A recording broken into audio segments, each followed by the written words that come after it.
మూడుసార్లు కాఫీ అడిగిన మావయ్య చివరికి అత్తయ్య చెప్పిన సమాధానం. ఒకరోజు నేను మా అత్తయ్య వాళ్ళ ఇంటికి వెళ్ళా. మా మావయ్య హాల్లో కూర్చొని పేపర్ చదువుతూ అత్తయ్యని కాఫీ తీసుకురా అని అన్నాడు. ఒక్క నిమిషంలో అత్తయ్య కాఫీ తీసుకొచ్చి మావయ్యకి ఇచ్చింది. మరో 10 నిమిషాల తర్వాత అలాగే మళ్ళీ కాఫీ అడిగాడు. తీసుకురమ్మని చెప్పాడు. ఆమె కూడా అటు వెళ్ళి ఇలా కాఫీ తీసుకొచ్చింది. ముచ్చటగా మూడోసారి కూడా మావయ్య అడిగాడు.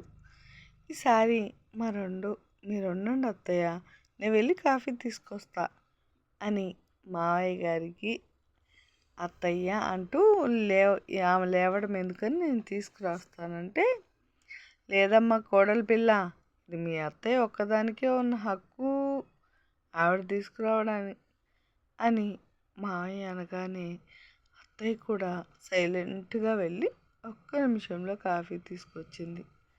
అప్పుడు నాకు అనిపించింది, అత్తయ్య ఒక్క నిమిషంలో కాఫీ ఎలా తీసుకురాగలుగుతుందా అని.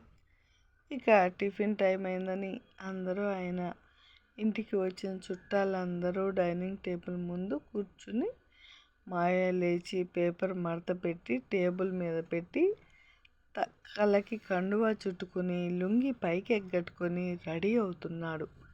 అప్పటి వరకు సైలెంట్గా ఉన్న మావయ్య ఎందుకు ఇలా చేస్తున్నాడో అసలు అర్థం కాలేదు నాకు. నేను చూస్తూ ఉండిపోయా. అప్పటి వరకు సైలెంట్గా ఉన్న అత్తయ్య ఒక్కసారిగా మావయ్య వైపు కోపంగా చూస్తూ, త్వరగా టిఫిన్ రెడీ చేయండి, అందరూ వచ్చారు కదా, టైం అవుతుంది అని అనగానే మా మావయ్య వణికిపోతూ, ఇదిగో వెళ్తున్నాను అంటూ కిచెన్లోకి వెళ్ళిపోయాడు. నాకేం అర్థం కాలే. అత్తయ్య దగ్గరికి వెళ్ళి, ఏం జరుగుతుంది అత్తయ్య అని అన్నాను. నాకు వంట చేయడం రాదే కోడలి పిల్ల, పెళ్ళైన దగ్గర నుంచి మీ మావయ్యే కదా వంట చేసేది, ఇప్పటికి కూడా ఆయనే వంట చేస్తాడు. ఓ అవునా అని నేను ఆశ్చర్యపోతూ, మరి మీరు కాఫీ పెట్టడం వచ్చా అత్తయ్య అని అడిగాను.